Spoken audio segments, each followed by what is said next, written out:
Memória na TV recebe hoje com muita alegria um amigo querido, um colaborador assíduo da Palavra do Leitor do Diário do Grande ABC, o Vanderlei Retondo. Eu estou chamando o Vanderlei de cronista porque ele realmente é um cronista. As cartas que ele publica no jornal são cartas que são verdadeiros artigos e verdadeiras crônicas. Ele fala de política, ele fala do dia a dia da cidade.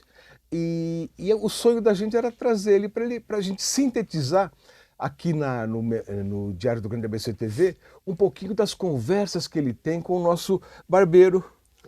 Não é? O Vanderlei contou a história que quando ele vai no barbeiro, fica contando histórias com o Guazelli, né? Isso, Oswaldinho Guazelli é uma figura simpática. Oswaldinho, né? Isso. Eu corto o cabelo com ele há praticamente 160 anos, desculpe, uns quase 60 anos. E a gente vai... Eu acho que um corte de cabelo normal leva em torno de 40 minutos. Isso. O meu leva 1 hora e meia, porque a gente fica conversando e relembrando os tempos, né? Ele é um pouco mais velho que eu, então, naquela época, 5 anos de diferença dava, a gente não tinha um grupo entre nós. Mas hoje a gente relembra o que a gente viveu naquela época. Sim. E isso foi muito bacana. E nascem crônicas disso. Nascem crônicas, uma delas, inclusive, eu tive o prazer de ver na sua coluna, que nós falamos do ônibus do ouro. O ônibus do ouro foi fantástico, foi criado pelos diários associados, uma campanha em 64 para arrecadar ouro para o bem do Brasil. Porque o Brasil tinha uma dívida lá enorme, coisa que o vale. Eu não sabia nem o que estava acontecendo, eu só vi um ônibus lá no Largo da Estátua. Desculpe, Embaixador Pedro de Toledo. Isso. No Largo da Estátua. Mas é o Largo da Estátua, Largo né? da Estátua, não tem mais. E lá tinha um ônibus lá, estacionado lá, doe ouro para o bem do Brasil. Eu, na minha curiosidade infantil, entrei dentro do ônibus, vi o que estava acontecendo, deixei alguns cruzeiros, era cruzeiro na época. Ali me deram um anel bonito, uma aliança bonita, escrito "Doei ouro para o bem do Brasil". Eu até procurei lá na gaveta da bagunça da minha casa, mas ela se perdeu com o tempo. E depois disso daí a gente começou, e isso saiu lá no salão do Oswaldinho. Está cortando o cabelo e falando, você lembra do ônibus do ouro? Pô, quem é que vai esquecer? Aí veio essa crônica em cima. Além dela, ali um pouquinho para lá existia um estabelecimento. Eu posso mostrar isso aqui? Claro. Poxa. Isso aqui é lindo. Que vendiam ações desse carro aqui, ó. Indústrias de Automóveis Presidente, que iam fabricar esse primeiro carro nacional. Eu entrei lá, meu pai comprou ações e tudo mais, depois eu acredito que tenha sido por um lobby das indústrias americanas, das montadoras americanas.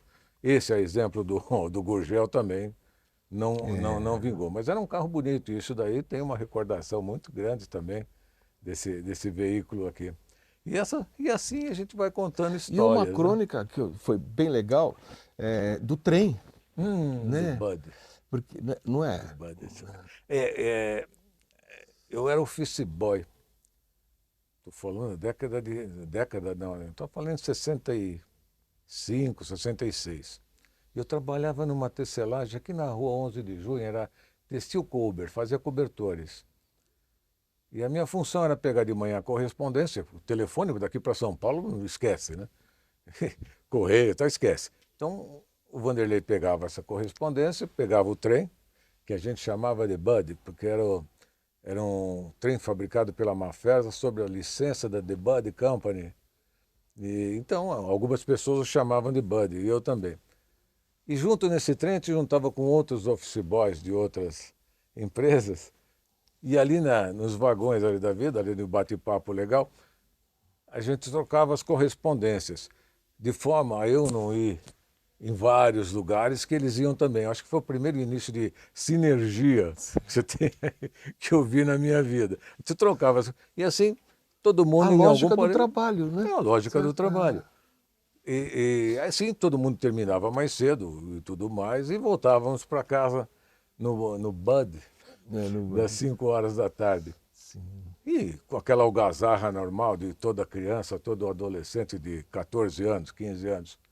E a gente escutava, a gente vinha no primeiro vagão, né, para descer primeiro, porque era... Certo. E a gente escutava o maquinista falar, Que futuro pode ter essa juventude fazendo isso? Essa bagunça, tá? Essa bagunça Vocês estavam toda. trabalhando, vocês Nós estamos estavam trabalhando. pensando, né, numa forma de racionalizar o trabalho e Isso. tudo isso. Né? E tinha coisas interessantes, porque em São Caetano, já aproveitando, São Caetano, na estação de São Caetano, subia a loira do trem.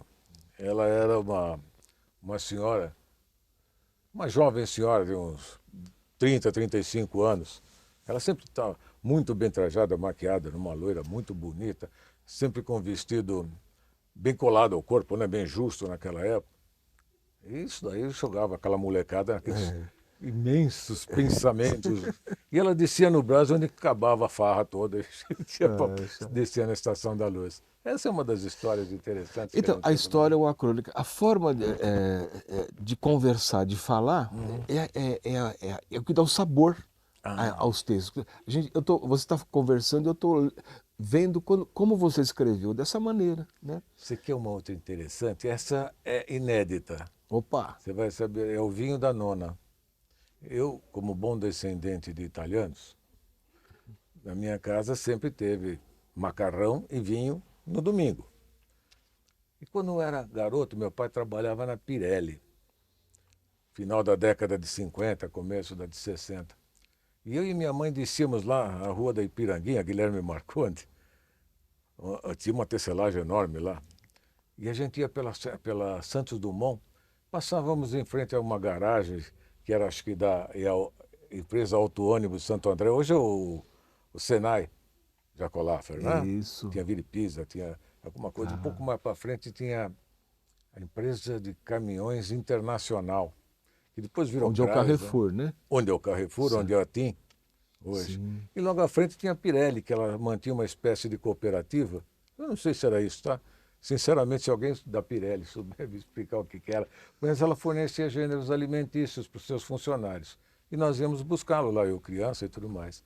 E dentro desses gêneros, o que eu lembro muito claramente na minha cabeça, é que vinha um macarrão. É um pacote de macarrão embrulhado num papel azul grosso. Era desse tamanho, né? E uma dessas ocasiões que a gente estava fazendo macarrão em casa, eu fui buscar numa adega uma garrafa de vinho. E lá no fundo da prateleira eu vi uma garrafa de vinho assim, bojuda, com aquela palha em volta, escrito Chianti. Isso daí me levou na minha nona. Que a minha nona era uma italianona severa, de Nápoles, casada com meu avô Mário, que eles tinham uma pequena plantação de café. Cultivavam, né? Aqui no interior de São Paulo, mais próximo a São João da Boa Vista. E na época em que houve a queda do café, houve aquela queima toda dos estoques, eles foram obrigados a vender suas terras para honrar suas dívidas. E meu avô entrou numa depressão, faleceu, e minha avó cuidou dos 5 filhos até lá. E numa dessas ocasiões em que ela estava em casa com esse pacote de macarrão, ela era muito severa, ela falava assim, não pode quebrar o macarrão para fazer, tem que fazer ele inteiro. Então a panela era desse tamanho para ferver água. E ele falou, nem depois de pronto pode se comer com garfo e faca. É só o garfo e quando muito uma colher para enrolar embaixo. Oh, ótimo, legal. E o vinho tradicional na mesa. E aquele cheiro daquela panela de pressão, cozinhando o molho de tomate com músculo, né? Que a gente fazia muito molho ao sugo, aquilo me reporta até hoje. Até hoje eu sinto aquele cheiro. E quando o macarrão estava pronto tal, ela muito discretamente colocava uma dose generosa daquele vinho, daquele Chianti, e completava com soda limonada, que ela chamava de gasosa. Certo. E entregava para a gente, né? Para as crianças. E quando ela pega nessa deseducação, ela falava para nós, ela falava para todos assim, ma che va bene. Ou seja, que nada, faz bem isso aí para eles. Até hoje eu deseduco minha neta, viu? Tá. Só fala o Mário é o nono. E a nona? Maria. Acho que todo mundo tem uma nona chamada Maria, né? Bom, os italianos têm nona, os demais têm avós. Paterno ou materno? Paterno. Então, Maria Retondo. Não, ela é Maria Proetti. Eu não sei o porquê. Meu sogro era Retondo. Nem sei se era Retondo ou Redondo ou Redondo. Então, mudou tudo esse negócio. Sim. Mas depende da grafia no cartório. Depende da grafia do cartório. Então, mas ela era Maria Proetti. Não sei o porquê que ela não adotou o nome Maria Prouete. Prouete. Se você tem, quem pode também, quem pode não, com certeza o meu primo, que é o Claudinei Luiz, você também deve ter alguma coisa a respeito dela, que a Essa mãe... história você contou pro Oswaldinho? Ainda não, Ainda não. ainda não, essa é inédita. Oswaldinho, estamos furando você e convidando você para estar aqui com a gente. Você já esteve com a gente no Memória na TV, nem sei quantos anos atrás, mas está convidado a voltar para renovar essas histórias que você conta para o nosso amigo Vanderlei. O Vanderlei, o cronista Vanderlei, que vai lançar um livro.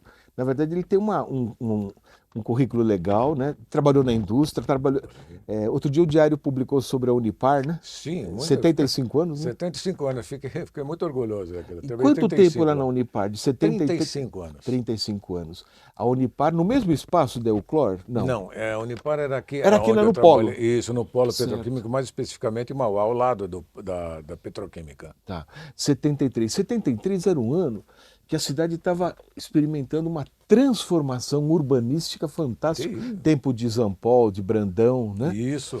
A Perimetral. Você viu a Perimetral ser construída? Vi. Você nasceu lá na Vila Assunção, Desci. descia o morro. Estudou na Vila Assunção, o primário na Vila Assunção? Primário e o ginasial. Estudei no Hermínia Lopes Lobo. Ah, tá. E depois também foi o primeiro ginásio estadual da Vila Assunção. Tá? Fiquei lá os 10 anos, né? Acho que é 8 ou 10 anos. Antigamente era primário e ginasial. Tinha até admissão, né? Tinha admissão, eu não fiz, viu? Passei direto. Ah, legal. Não sei porquê, mas eu passei Dependendo das direto. notas, eu acho. Isso. Né, Eu não lembro. Eu sei que eu não fiz admissão ao ginásio, não. Então são 8 anos, que hoje acho que tem um nome fundamental, né? Eu não lembro mais, acho que é fundamental. Depois você saía para o técnico, para o científico, normal, clássico, alguma coisa desse tipo. Depois nós fizemos o colegial não, o técnico, no Instituto Pentágono de Ensino. Hoje é o McDonald's, que era bem na Dom Pedro. Na aqui, Dom né, Pedro com Monções. E lá eu conheci a Leni. Tá. Eu lembro que ela, você que gosta de história, quando ela entrou na classe a primeira vez, ela vinha com aqueles cabelos negros quase caindo no ombro, uma calça jeans desbotada, uma blusa branca, com seu fichário agarradinho assim no peito. Fichário, né? A hora que nós cruzamos os olhares, eu falei, é essa. Pronto, aí, tá aí, 46 então, anos. a Leni está aqui, olha, direitinho, Leni Alves. Alves Retondo, 3 filhos, a Lívia, Adriano e a Cíntia e a netinha Gabriele. Que a netinha já tem 23 anos, só no 5º ano de medicina. Então vai ser bi, hein?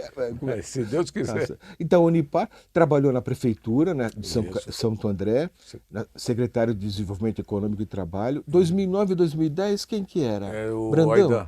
Aidan Ravim. Fiquei um ano com o Aidan, um ano e pouco. Aí nós saímos e... O Aidan fez uma coisa. Paulinho, olha, acho que vale a pena dar sequência a isso. Ele disse que quando era na escola, você deve ter acontecido com você, deve ter acontecido comigo também, com a professora Cida, que está com a gente aqui, a fotografia que era feita, vinha um fotógrafo, depois a gente comprava aquela fotografia. Quem não tinha dinheiro não comprava. O Aidan falou que comprou, mas que conheceu vários coleguinhas que não puderam comprar.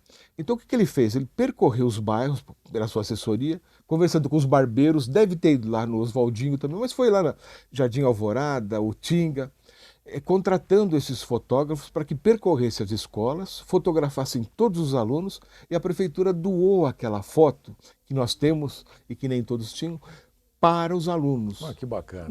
Olha, eu achei que a maior obra do Aidan foi essa. Na minha opinião, a maior obra foi essa de valorizar as crianças. Então, olha, o Paulinho, lá o Morando de São Caetano, o Auríquio, lá em Diadema, o pessoal do PT, o pessoal de Ribeirão, Mauá. Vamos valorizar os nossos barbeiros, claro, e principalmente os nossos alunos, como fez o Aidan, onde você trabalhou.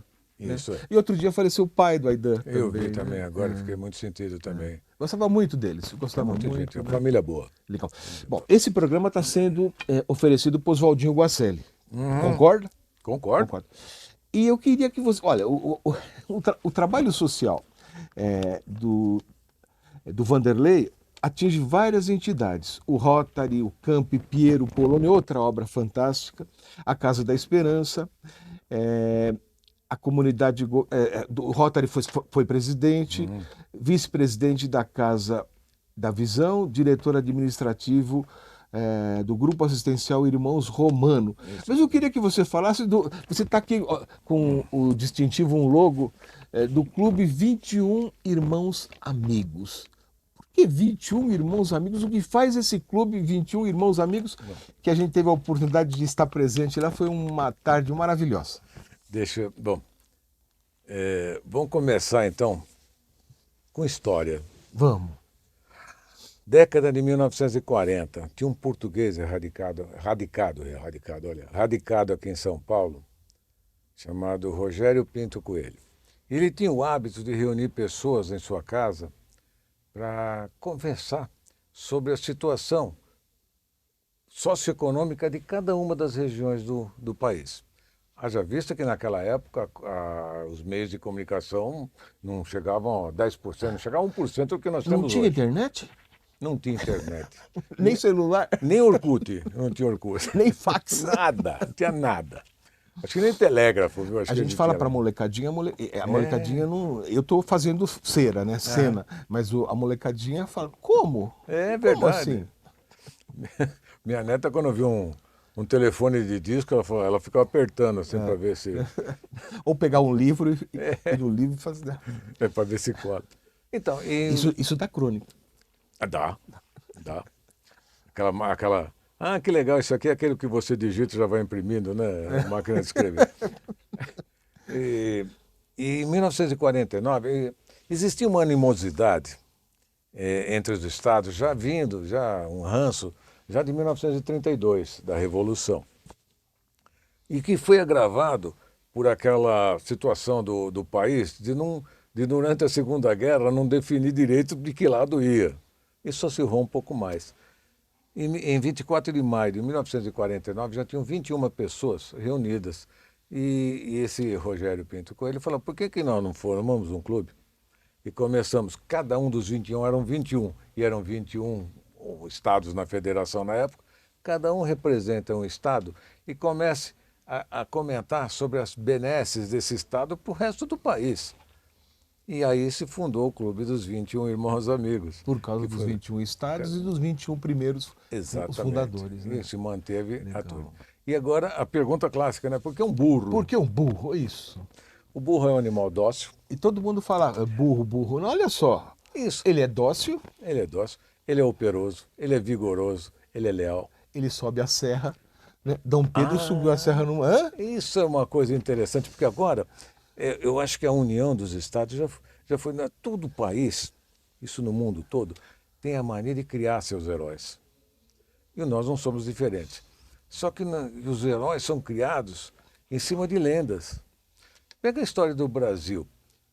Pedro Álvares Cabral, eu aprendi, pelo menos, que chegou aqui por causa de uma calmaria. Não foi isso. A gente sabe que não foi isso. Um pouco mais para frente que você falou da independência do Brasil, olha que legal, naquele quadro maravilhoso de Pedro Américo que está lá no Museu Não tem do nem um burrico lá. Não tem um burrinho. E ele está todo os cavalos lindos. Cavalo não sobe serra. Não, de jeito nenhum, é só mula mesmo. É mula. E ele estava com uma espada todo parlamentado com trajes imperiais. Gente, ele estava vindo com uma gastroenterite desgraçada. Não é? Quando muito, ele estava de cirola para ficar mais fácil de aliviar o lado do córrego do Ipiranga lá, mais nada. Ou até do Ribeirão dos Meninos, de São Bernardo. Do Ribeirão dos Meninos, alguma coisa assim. E outra, se fala também que depois disso daí, que ele gritou isso daí, os portugueses e brasileiros saíram abraçados e foram comer pizza. Não. Teve guerra, rolou sangue, rolou muito sangue aqui. Durante os 3 anos, os 2 ou 3 anos, para os brasileiros expulsarem os portugueses, e ficamos ainda com sem relações diplomáticas com Portugal durante um bom tempo. Então não foi nenhuma coisa. Então, mas foi construída uma história em cima disso. Depois tem a história do Pedro Américo, mas aí é outra. Mais recentemente, pega Tiradentes. Tiradentes foi criado após a proclamação da República, e nós precisávamos de um herói. E pegaram Tiradentes, que não era absolutamente líder nenhum de Confidência Mineira. Ele era um falastrão, mas era um militar. Então ele não poderia estar cabeludo e barbudo daquele jeito. Para começar, né? E criaram a imagem de Jesus Cristo. Ele é um olhar assim, ele é Jesus. Então, essas histórias, pessoal, uma mais recente ainda, 1932, MMDC. Miragaia, Martins, Miragaia, Drauzio e Camargo. Os 4 estudantes que viraram heróis porque foram mortos pela polícia de Getúlio. Bom, vamos lá. Martins e Miragaia não eram estudantes, eram fazendeiros. Está vendo como a história se muda? O Drauzio, ele devia ser estudante, mas tinha 13 anos. Além deles, morreu um monte de gente. Mas nenhum deles virou herói. Era preciso ter algum nome. Precisava ter alguma coisa, sabe? Então, mas o resgate da verdade é importante. A gente não pode deixar a verdade se sobrepor a uma lenda. Tenho certeza que os heróis americanos são todos construídos em forma de lendas também. Mas vamos mudar para nós, os nossos heróis. Vamos construir, nós estamos cheios de heróis aqui. Daí a importância da crônica, porque a crônica é feita em cima de fatos, de acontecimentos. Quantas crônicas você pensa em publicar no livro? Eu acredito que tem umas 30. Umas 30. É. Então acrescenta mais umas 4 ou 5. A transcrição dessa entrevista são 4, 5, 6, 7 crônicas que Pode você ser. coloca. E vamos fazer um acordo agora. Você vai fazer o lançamento do livro em algum lugar, tudo isso, pode ser no Clube 21, mas eu queria que você, quando o livro estivesse pronto, colocasse uma nova entrevista e fizesse o lançamento também aqui. Mas eu faço com o maior prazer. Vamos fechar isso? Claro, tá fechado. Legal. Tá fechado. Gente, Vanderlei Retondo, há tantos anos, colega nosso. Eu digo que ele é um parceiro nosso aqui no Jornal no Diário do Grande ABC. Finalmente ele vem, participa do nosso programa e conta algumas histórias. É muito pouco diante de tanta coisa, tantos conhecimentos que ele tem. Então acho que nós fizemos um programinha bem legal hoje. Na próxima semana vai ter mais. E a gente espera que vocês estejam com a gente. Até lá então, muito obrigado.